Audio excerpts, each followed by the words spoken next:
Friends, welcome to freedom world. ഇന്ന് May 10 world lupus day. എന്താണ് lupus day, എങ്ങനെയാണ് ഈ രോഗം വരുന്നത്, അതാണ് ഞാൻ ഇന്ന് ഈ വീഡിയോയിൽ പറയാൻ പോകുന്നത്. അപ്പൊ നമുക്ക് വീഡിയോയിലേക്ക് പോകാം. ലൂപ്പസ് ഒരു അപൂർവ രോഗമായി പണ്ട് കണക്കാക്കപ്പെട്ടിരുന്നെങ്കിലും ഇപ്പോഴത്തെ കണക്കുകൾ പ്രകാരം ഏകദേശം 40,000 ആളുകൾ വരെ നമ്മുടെ ഈ കൊച്ചു കേരളത്തിൽ ബാധിതരായിട്ടുണ്ട്.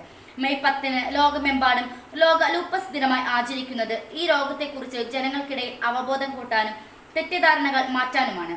വളരെ ചെറിയ കുട്ടികൾ മുതൽ വൃദ്ധരെ വരെ ഈ രോഗം ബാധിക്കുമെങ്കിലും അധികവും 15-നും 45-നും മധ്യ പ്രായമുള്ള സ്ത്രീകളിലാണ് ഇത് കണ്ടുവരുന്നത്.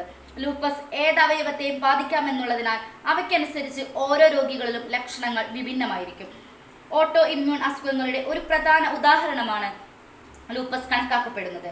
ഈ അസുഖം ത്വക്ക്, സന്ധികൾ, ശ്വാസകോശം, മസ്തിഷ്കം, കണ്ണ്, നാഡികൾ മുതലായ ഒട്ടുമിക്ക അവയവങ്ങളെയും ബാധിക്കാം. സൂര്യനിൽ നിന്നും ഏൽക്കുന്ന അൾട്രാവയലറ്റ് രശ്മികൾ, സ്ത്രീകളിലെ ഈസ്ട്രജൻ ഹോർമോണും ചില ജനിതക കാരണങ്ങളും ഇതിന് കാരണമായി പഠനങ്ങൾ കാണിക്കുന്നു. ഈ രോഗമുള്ളവരെ നമുക്ക് ചേർത്ത് പിടിക്കാം, അവരെ ഒപ്പം ചേർക്കാം. ഈ വീഡിയോ ഇഷ്ടമായെങ്കിൽ ലൈക്ക് ചെയ്യുക. അതുപോലെ നിങ്ങളുടെ അഭിപ്രായങ്ങളും നിർദ്ദേശങ്ങളും കമന്റ് ബോക്സിൽ ടൈപ്പ് ചെയ്യുക. ഇതുപോലുള്ള ഡെയിലി അപ്ഡേറ്റ്സ് അറിയുന്നതിനായി ഈ ചാനൽ സബ്സ്ക്രൈബ് ചെയ്യുക. Thanks for watching.